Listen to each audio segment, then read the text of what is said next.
willing to go on the internet and read and learn yourself. So when I got into Bitcoin, it was like, how did I figure it out? I just Googled stuff, and then when I didn't know understand something, I Googled more, and then I Googled more, and then I basically went on infinite rabbit holes on the internet until I understood stuff. And then, you meet people, you talk to people, and then you start to form your understanding of this thing. It's not you just like take a course and you understand all of crypto. Like, it doesn't work that way. It has to be self-exploratory. And to really understand crypto, you have to do this deep exploration and believe in it yourself. Like, because if you just read what other people say, then you're just doing crypto because you think other people think it's cool. But for you to truly believe and understand crypto, like, you have to understand it from first principles yourself, and then be able to answer the doubts that come up yourself, and that takes time. That takes months, and for me, it took years.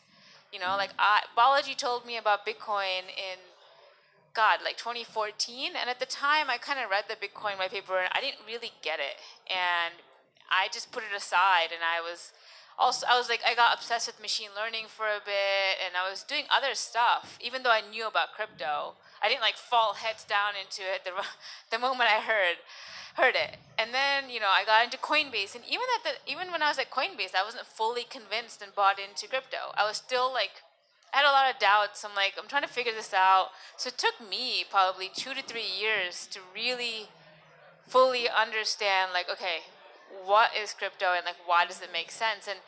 And the one thing about crypto is everyone has their own philosophy around it. Sometimes, it means something different to each person.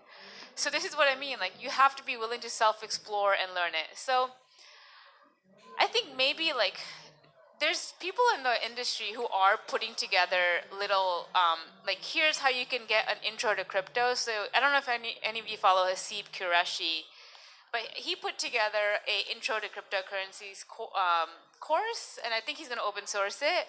Actually, he did open source it. I can send you the link, and he basically put together a curriculum where if you don't know anything about crypto, you can follow this guide and you start to get a basic understanding. So we probably need a few of those to at least give you an intro, and then after you have that intro, you go and explore on your own. Priyanka?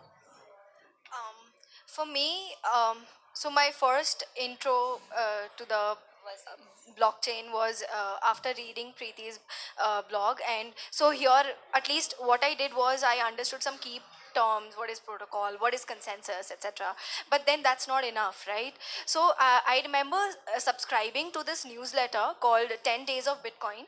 So it helped me understand the basics of it.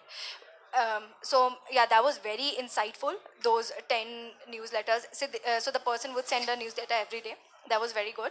And another thing what I did was, see, for you to understand something, you have to be invested in it. So I bought some ether and I bought Bitcoin, like with my own money, because for me to be into it, I need to have some skin, right? Skin in What the was game. the price of Bitcoin at that time? um it was, I think it was $9,000. It was 2017, I guess. You made a good chunk then. Arey, no, please, let's not go there. uh, so yes, and so initially, then I got understood quite a bit about it, and I'm still learning. Recent. So I think it was a few months ago I understood how candlesticks work, and yeah, my colleague taught me that. And so yeah, every, of course, then again with Google, you have every information at your disposal. So you keep learning, keep reading. Medium is great. So yes. So I came from the consulting space. So I was at Ernst and Young. I was handling. So we have this principle of baptism by fire in consulting, which is basically you get thrown into a project, and even if it's a new industry, you have to pick it up running, right? And so you're trained that way, like, all the time. So my first exposure on blockchain was a crisis project where a client is telling me we have to build a framework around this thing called blockchain in like 2 months. and you're it, like you have to help us do it because I was managing that here, and it was like just like falling down the rabbit hole is like that's always been the way, right? And for me, like I believe a lot in learning by doing, so I started immediately applying like a lot of my policy regulatory lens into this, right? And then worked with the ecosystem a lot here, came out with a couple of white papers around crypto and Indian policy. So I think just that we all have skills, right? Like layering those skills with whatever new subject you're doing, like I think that helps you learn very fast. Yeah, and one last thing is crypto requires you to, okay, if you're one of the early people, all of us interested in crypto, I think you naturally are more on the entrepreneurial side. You're more risk taking, I guess. So to attract more women and just people in general, I think we have to reduce the risk it requires for someone to enter the space. And that means we have to have, how do we do that? Like, that's a good question to think about, right? How do we make crypto not so risky to come into and make it, because like why do people not come in and stay at their current location is because they have safety in that job or that other place. So it's about how do we give them more safety if they come to crypto. And right now, crypto is a wild, wild west. So I don't know if we can offer them that, but something to think about. So, Preeti, do you think women are deliberately kept away from the crypto investment, entrepreneurship, and other highest post of from this industry because of the stress or whatever you are saying? I don't think it's deliberate.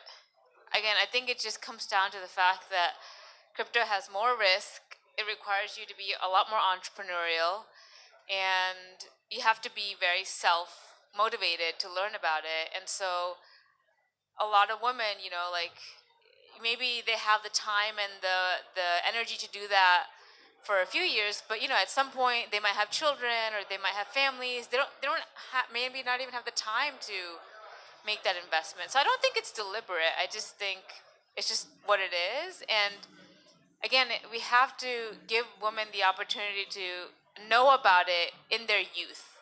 Because if they know about it when they're young, then they have more risk tolerance when they're young to come into something like this. Whereas if you're much, much older, your risk tolerance is much lower.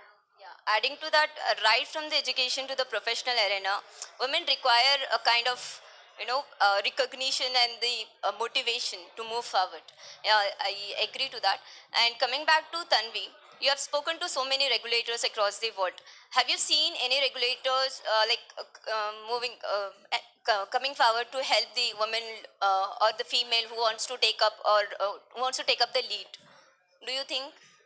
I mean, in general, I think governments everywhere are doing a lot for women entrepreneurs. Like, there is definitely a targeted focus on it.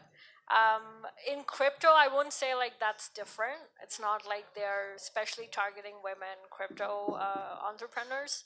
But in the policy making space, also quite a few leading voices are women. Also, like if you see in the U.S., like the SEC FinHub, which is like the nodal point for crypto regulation. The head of that is a woman.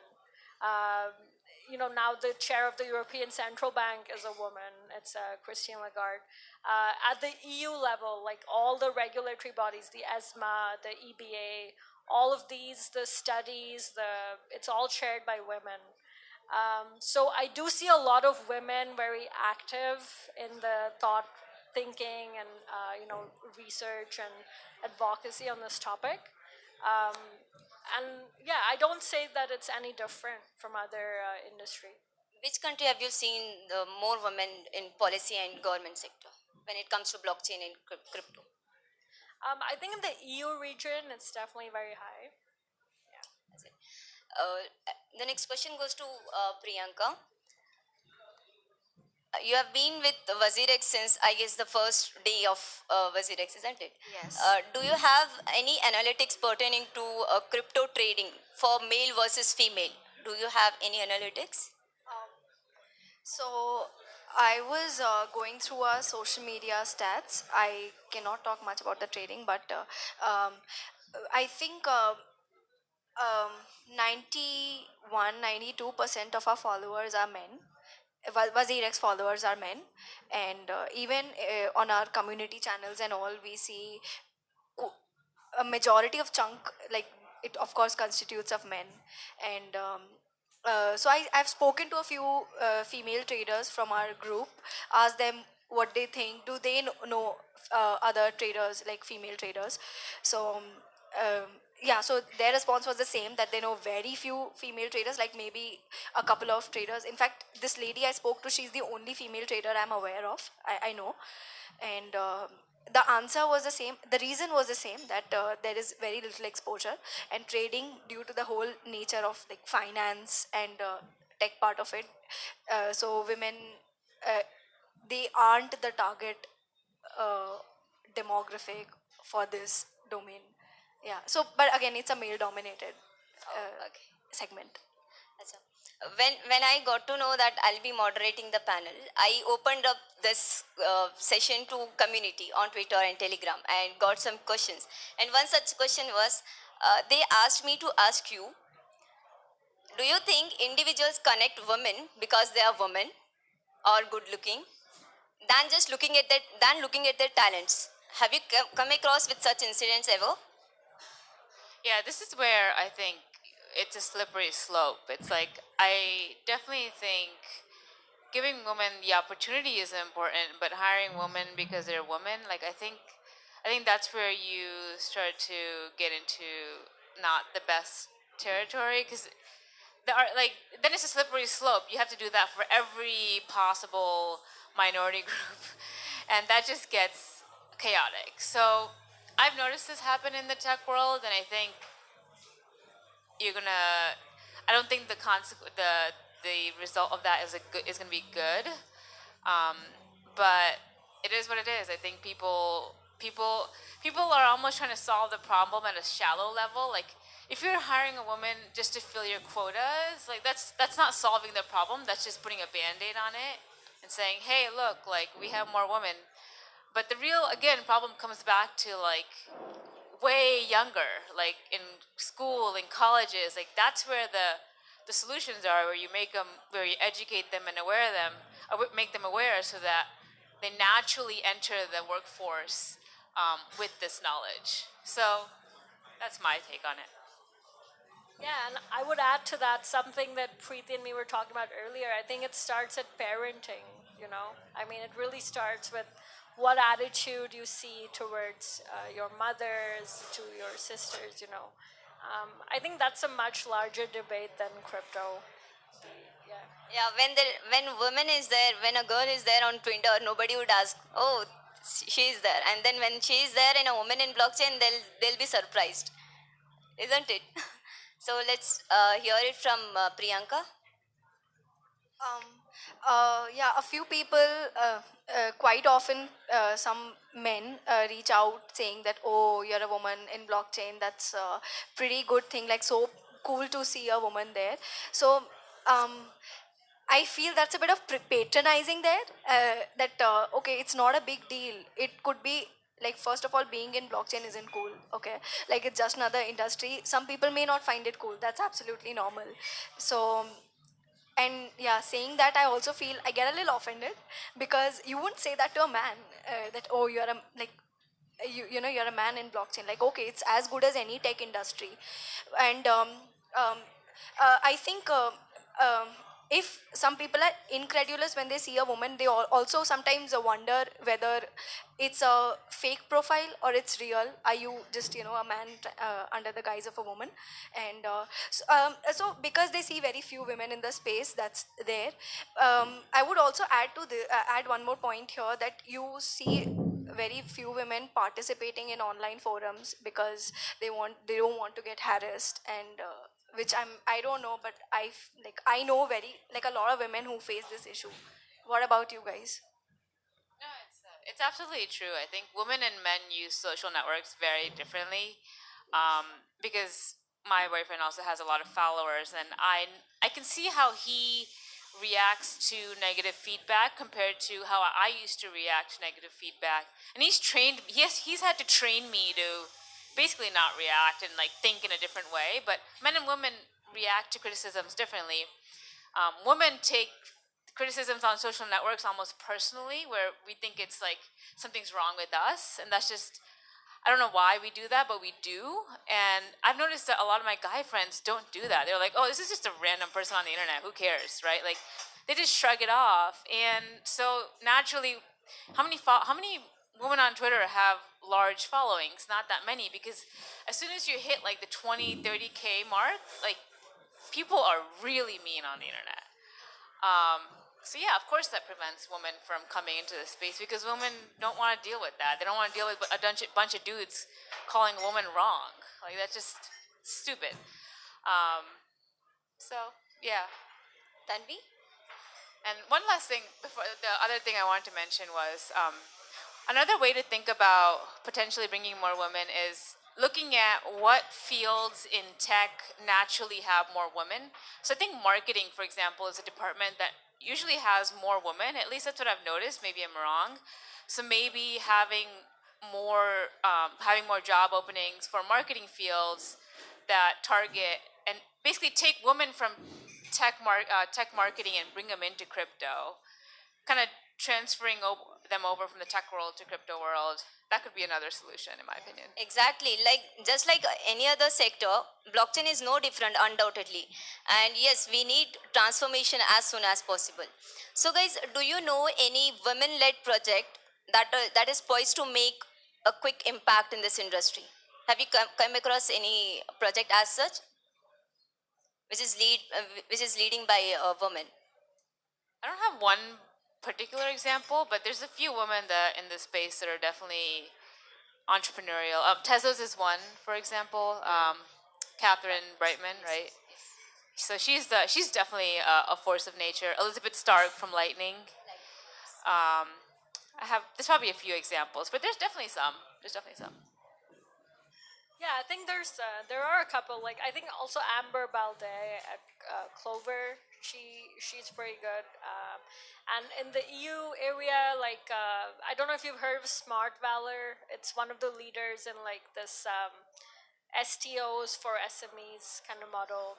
And their leader is very charismatic woman. She's also the reason why Switzerland is so pro crypto. You know, like she's been a real force there. In Germany, like Gnosis, their COO is a woman, and she's been a big force in the Berlin ecosystem. So yeah, I think there's a lot of like anchors of ecosystems who are like women, but they're not as big in celebrity status, I guess. Priyanka?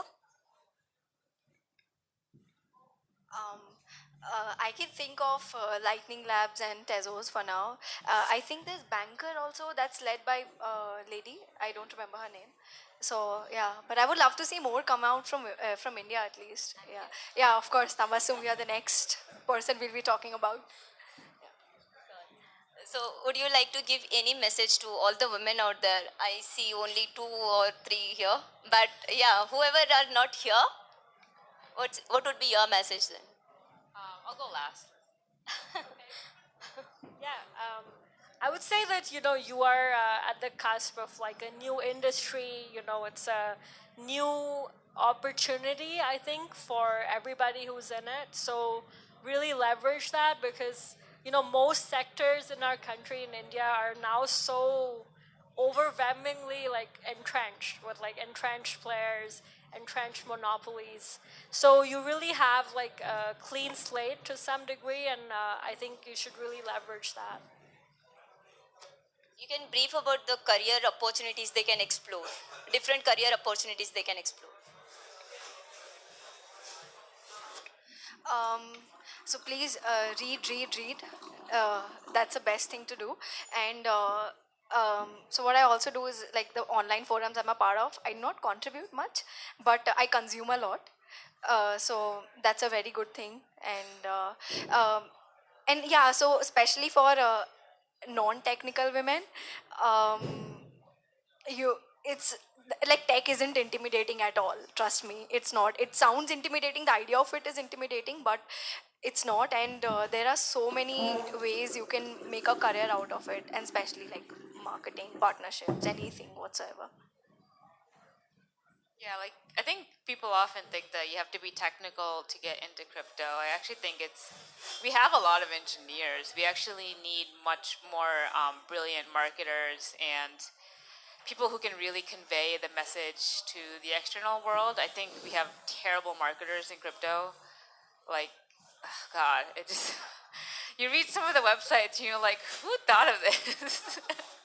Definitely an engineer. Um, but I think the other thing, like you were saying earlier, people used to say like, oh, like woman in tech, that's so cool that you're a woman in tech, and I had the same reaction. I'm like, I'm not a woman in tech. I'm just in tech, and kind of just making women realize that this is just another industry and not like some crazy, offshoot thing. Um, and I do think that as more women enter the space, like the problem will get easier to solve because what I've noticed with female is female like to be around other female, and men like to be around other men. So when a woman is alone in an industry, it can make it harder. But as more women enter the space, it'll make it more alluring for her to come in because she feels more comfortable having female friends in the industry. So hopefully, as more women enter the space, we can all kind of be a force for each other. And people often change their interest from marketing to tech, tech to marketing, so it isn't tech at all. Yeah, exactly. Yeah. Tanvi would like to ask? Okay. Shall we open up a few questions for the community, for the audience? Anyone wants to ask anything? Anyone has a question? You can take this. It's on. Yeah. So one of the question is like, say you mentioning like blockchain, women should enter it. What I would also see is that how blockchain is helping women to solve the harassment problem in other areas. If some light can be thrown in this. Thank you. What do you mean by how blockchain is helping that? Say some of the privacy issues that is available in internet, um, this decentralization and blockchain technology is solving in a very good fashion. Like it is trying to improve the privacy of the women on internet space, like using the decentralized technology instead of publishing their data. It helps them to own their data. So I just want to get your thoughts also on it. I guess he means women shy to express their feelings. So how can blockchain help in that privacy? Yeah, I haven't thought about much this, to be honest. I don't really, yeah, I don't really have much here. I think I agree with that, and that's why it said earlier that we should think about like writing more on these lines, how socially blockchain can make an impact for women. So yeah, privacy is a big thing. Equalizing gender norms in some areas is a big thing. Yeah, I think it's a unexplored area that we should. Even though we are sharing something on social media, it's our own identity and it will be revealed. So I guess he's having his own blockchain project on that part that solves the issue. So probably he wanted to ask from your suggestion for that, isn't it? Okay. Any other question? Yes.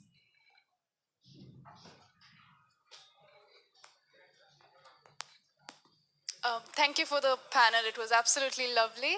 I have one question. Yes, it's so like as a woman myself, it's always that, oh, you're a woman in blockchain. How do you feel? Like that's just such a common thing. They don't ask me about my degree or how old am I or about my origin, nothing. But oh, that's like the first comment. Um, Also, I do know that crypto blockchain is not, it's not banned for us women, but still we get that comment.